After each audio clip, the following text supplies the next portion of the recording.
Welcome to This Explainer. Today, we're diving into one of the most defining, devastating, and honestly misunderstood periods in American history, the Dust Bowl. We're going to explore this era not just as some unavoidable natural disaster, but as a deeply complex, man-made catastrophe. It's an incredible story of how intensive farming, a collapsing global economy during the Great Depression, and sheer human hubris combined to completely alter the American landscape. Now, to really understand what people actually went through, we have to start with a visceral, first-hand account. Listen to this haunting description from Lawrence Spavita.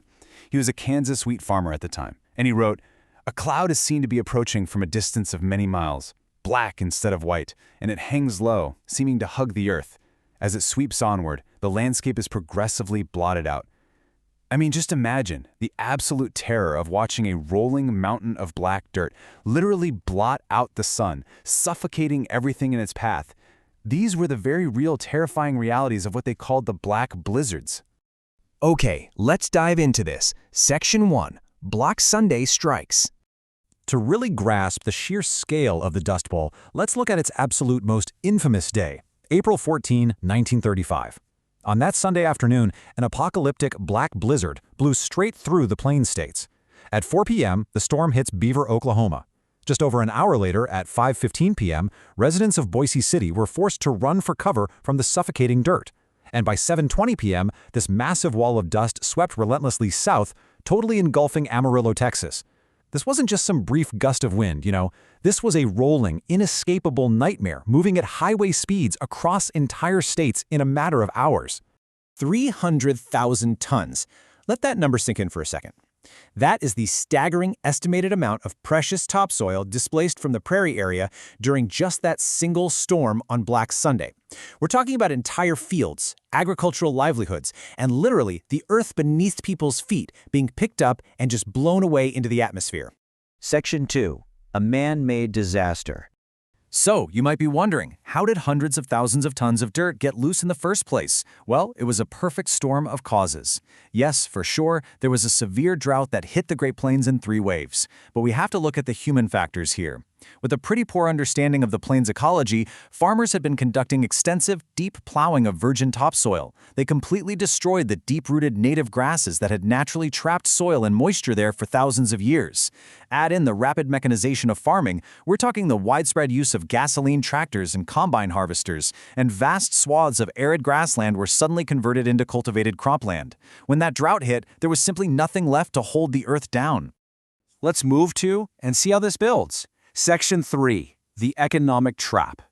This ecological collapse was colliding head-on with a crumbling global economy, creating a total trap for rural Americans that made the pain so much worse.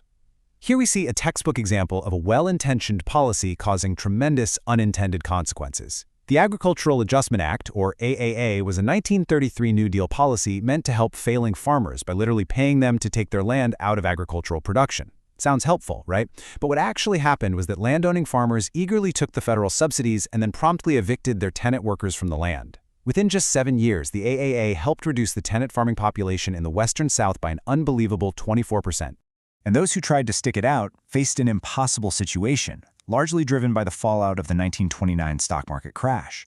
On one hand, a global trade collapse meant agricultural prices were crashing worldwide. Cotton plummeted from 16 cents a pound down to under 7 cents. On the other hand, the Great Depression triggered widespread bank failures. Because Plains banks were actually failing at higher rates than anywhere else, farmers simply couldn't get the credit or capital they desperately needed to shift their production away from those eroded wheat and cotton fields into something more suitable, like livestock or hay. They were entirely financially paralyzed. Section 4. Health and Human Toll. As the economy collapsed, so did public health. To really ground all this abstract economic and agricultural data for a moment, I want you to hear this haunting reflection from a resident named Avis D. Carlson. She wrote, "We live with the dust, eat it, sleep with it, watch it strip us of possessions and the hope of possessions. It was a daily, inescapable nightmare. You couldn't just close your window and ignore it. The dust permeated every single breath and aspect of daily life." And the medical consequences detailed here are just incredibly gruesome. The population suffered from rampant malnutrition. Epidemics of measles and influenza swept right through weakened towns. The airborne dirt was so thick it caused terrible eye, sinus, and bronchial infections. People were even going blind from wind-driven dirt literally scratching their corneas. Plus, the zero visibility conditions caused fatal vehicular accidents to completely spike. The dust pressed in so heavily that even sterile surgical facilities had no choice but to close their doors. So, the crucial point is $25 million. This wasn't just a tough season. This was the comprehensive destruction of a society. By 1936, the economic loss due to abandoned farms and ruined crops reached $25 million every single day. Think about that daily figure. People couldn't breathe, they couldn't farm, and their local economies were entirely wiped off the map. Section 5. The Great Okie Migration. Which brings us to the final chapter of this perfect storm, the massive exodus of displaced Americans. You've likely heard the term Okies before. As defined here, these were the poverty-stricken migrant families fleeing the Dust Bowl, heavily bound for places out west like California. But a truly fascinating nuance here is that only about 20% of them actually came from Oklahoma. Okie simply became a catch-all term, often used pretty derogatorily by the media, for refugees fleeing the ecological and economic disaster from all across the Southwest. The sheer scale of this displacement is almost impossible to wrap your head around. By 1940, roughly 2.5 million people had migrated away from the Plains region. Looking at the economic research, population decline ended up being the primary way the region actually adjusted to the catastrophe, mainly because the land was just too ruined to sustain human life anymore. But I really want you to ask yourself, what happens when your land turns to literal dust, your livelihood is totally gone, and millions of you have virtually nowhere to go? When these migrants finally arrived in California, the Great Depression meant there were barely any jobs waiting for them anyway. Hostility from locals and severely limited opportunities created a brutal, harsh reality. Now, what's really interesting about this slide is seeing how stark that immediate reality was. Nationwide, the Depression had already left 500,000 Americans completely homeless, and these Dust Bowl refugees just added to that exploding crisis. They found themselves living in absolute squalor in these makeshift roadside encampments. The famous American folk singer Woody Guthrie perfectly described these dire straits, noting how hundreds of thousands of families were living under railroad bridges or in structures patched together from corrugated iron, orange crates, and old tents, exactly like the destitute family you see right here. It was right in the middle of this environment that one of the most important photographs in American history was actually taken. The government had hired photographers through the Farm Security Administration, or FSA, to document this immense rural poverty. Photographer Dorothea Lange was visiting a migrant labor camp in Nipomo, California, when she encountered Florence Thompson, a destitute pea picker sitting in a tent with her children. Lange's resulting portrait, known as the Migrant Mother, finally gave a gaunt, human face to the crisis. It proved to the rest of the country that these refugees desperately needed assistance. So how did the country respond? Well, that response eventually laid the foundation for modern land management.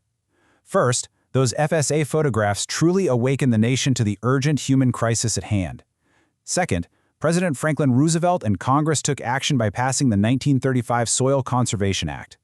This created permanent agencies to guide farmers in reducing soil erosion and actually properly stewarding natural resources.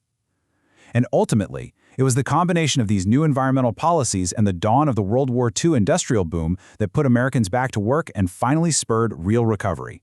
We've covered the devastation, the crazy economics, and the staggering human tragedy of the Dust Bowl. But I want to leave you with this final provocative thought to take away from this explainer today. If our own agricultural practices and hubris can turn fertile land into a desolate, choking dust bowl, how will we respond to the man-made environmental crises of our own time? Thanks so much for joining me today. I really hope exploring this history has given you a powerful new perspective on a truly pivotal moment. Keep learning, and I'll see you next time.